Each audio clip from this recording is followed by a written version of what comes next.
Assalamu alaikum dear viewers, welcome back to our channel. The holy lands of Medina and Mecca are undeniably the holiest sites on earth.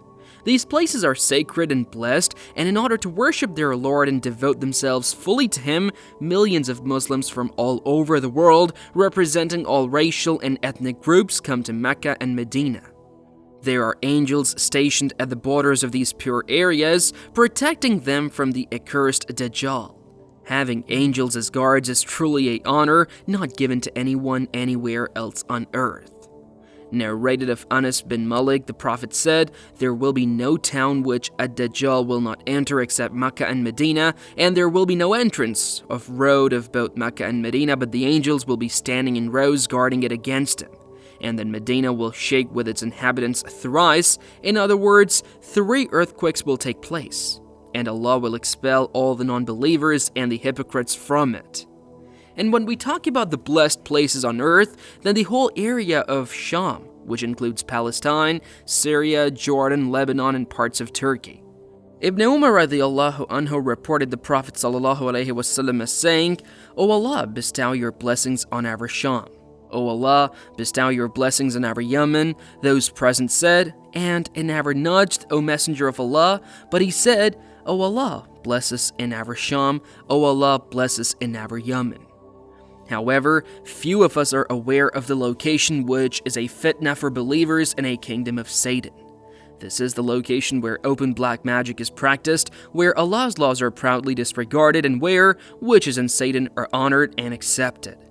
Mexico is commonly referred to as the land of the sorcerers, due to its open practice of dark magic and demonic rituals. Deep in the heart of Mexico lies a shadowy world that few dare speak of, a world of sorcery, dark rituals, and ancient practices. From secluded mountain villages to bustling city streets, Mexico has earned the title of the land of sorcerers, but what truly happens in these dark corners, and why do people from all over the world flock here in the hope of having their wishes granted? Let's uncover the chilling truth. Mexico's association with sorcery dates back centuries. The indigenous cultures, including the Aztecs and Mayans, believed in the power of the supernatural. They performed rituals to appease their Satan gods, seeking rain, fertility, and protection. However, as time passed, these ancient practices morphed into darker forms of magic, blending indigenous beliefs with elements of satanic worship. One of the most infamous figures associated with Mexican sorcery is Santa Muerta, or Saint Death, a female skeletal figure that many venerate for blessings, protection, and even revenge. Her believers regard her as a manifestation of death and equate her with healing, protection, and safe passage to the afterlife. Despite being condemned by the Catholic Church, her sect of followers has grown in popularity since the start of the 21st century. Many so-called sorcerers and shamans in Mexico today assert their ability to grant any wish. But their rituals often involve sinister practices and a deep connection with satanic forces. In remote areas, animals are sacrificed in gruesome ceremonies to summon spirits and demons. Blood is considered a powerful offering to the forces of evil. Animals such as lions, tigers, buffaloes, and many such massive animals are being sacrificed for Satan, and then their blood is applied to the foreheads of people in order to appease Satan. Some rituals use human bones from cemeteries, believing they can amplify the power of spells. Many a times, bones, specifically skulls, are being stolen from graves and then used in black magic. Some people even decorate their house with the skulls, as they feel that their house may get protection because of it. In certain underground gatherings, sorcerers conduct rituals known as black masses that mock Christian practice of Christ's Mass, including desecrating crosses and chanting satanic invocations. It is in fact a gathering in which the Christian Mass is being insulted, and it involves a direct worshipping of the devil. Binding love spells are quite popular among travelers, and they sometimes entail tying knots around cursed artifacts to force someone to fall in love or face eternal separation. This is the central reason why people visit Mexico from all over the world. Many times this results in the person on whom the spell is cast dying or being seriously ill. Sometimes, a person simply wants the spouse or partner of the person he or she loves to pass away because they are so jealous of that person. At the core of these practices lies the worship of Satan.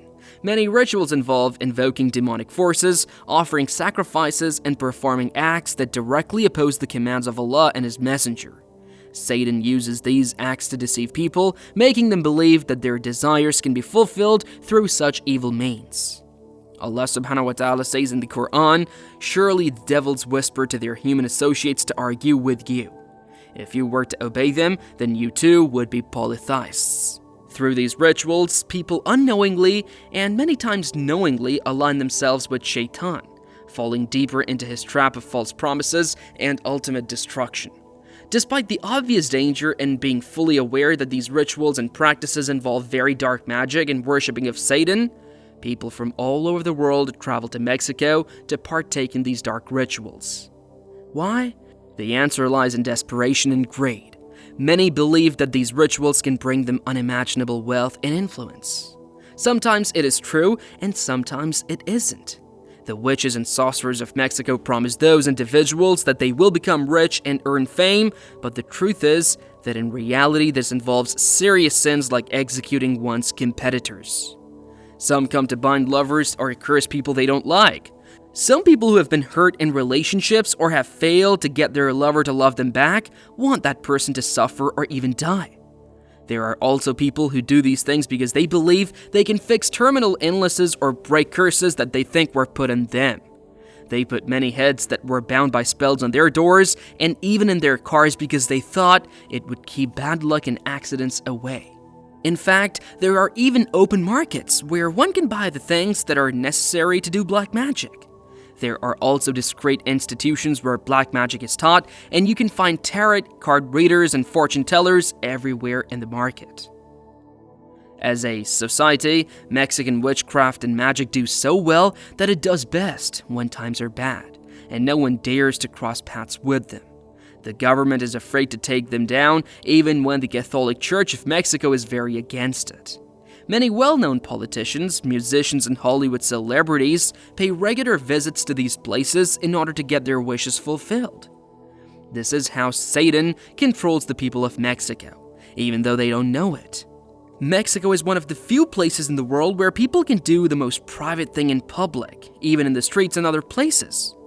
We learned that this land of sorcerers is also the kingdom of Satan by learning about these facts about it. Since people in this place worship Satan all day and night, it's not too much of a stretch to say that Satan is the king of this place. If someone believes in black magic and talks to Satan to get small worldly benefits, they destroy their future and their life in this world because they will never find peace of mind and heart in these worldly benefits. It's clear that the deal with Satan is a lie and a terrible mistake. But because Satan lied to the person, he can't see how bad things have gotten for him. Such actions may give the impression of short-term success, which isn't always the case, but they end in endless loss in the next life.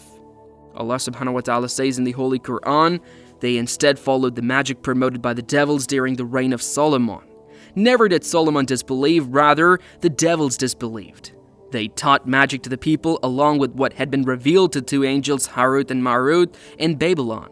The two angels never taught anyone without saying, 'We are only a test for you, so do not abandon your faith.' Yet people learned magic that caused a rift even between husband and wife, although their magic could not harm anyone except by Allah's will. They learned what harmed them and did not benefit them, although they already knew that whoever buys into magic would have no share in the hereafter. Miserable indeed was the price for which they sold their souls, if only they knew." This is why Islam warns us not to engage in black magic and to stay away from Satan and his tricks as much as possible. People are tricked by Satan by his fake promises of wealth, fame, and love. It is important to know that Satan's promises are always empty. The deal with Satan is a terrible and horrendous deal, and Satan only wants to be worshipped because it wants as many people as possible to go to hellfire. Muslims should never ever go to a soothsayer, card reader, or anyone else like that, even just for fun. Imran ibn Hussein reported, "The Messenger of Allah, peace and blessings be upon him, said, 'He is not one of us who reads omens or has them read for him, or who performs soothsaying or has it performed for him, or who practices magic or has it practiced for him. A Muslim ought to stay away from any sort of magic, talismans, or rituals that violate our beliefs, as participating in them in any way implies selling one's faith to Satan and disbelieving in Allah. Soothsayers, tarot card readers, fortune tellers, and even palm readers are all Satan's agents, and they may be found not only in Mexico, but across the world. If a Muslim approaches them, they are thereby benefiting Satan because it is similar to the one who has approached the jinn to seek about the unseen. Aisha reported, some people asked the Messenger of Allah, peace and blessings be upon him, about soothsayers. The Prophet said, they are upon nothing. They said, O Messenger of Allah, sometimes they speak about things that come true. The Prophet said, those are the words snatched by the jinn, who whisper it into the ears of their friends, and it is mixed with more than 100 lies. May Allah protect us from all the traps of Shaytan and guide us to the straight path. Ameen. That's all for today. If you found this video insightful, like, share, and subscribe to our channel for more Islamic content. Jazakallahu khair.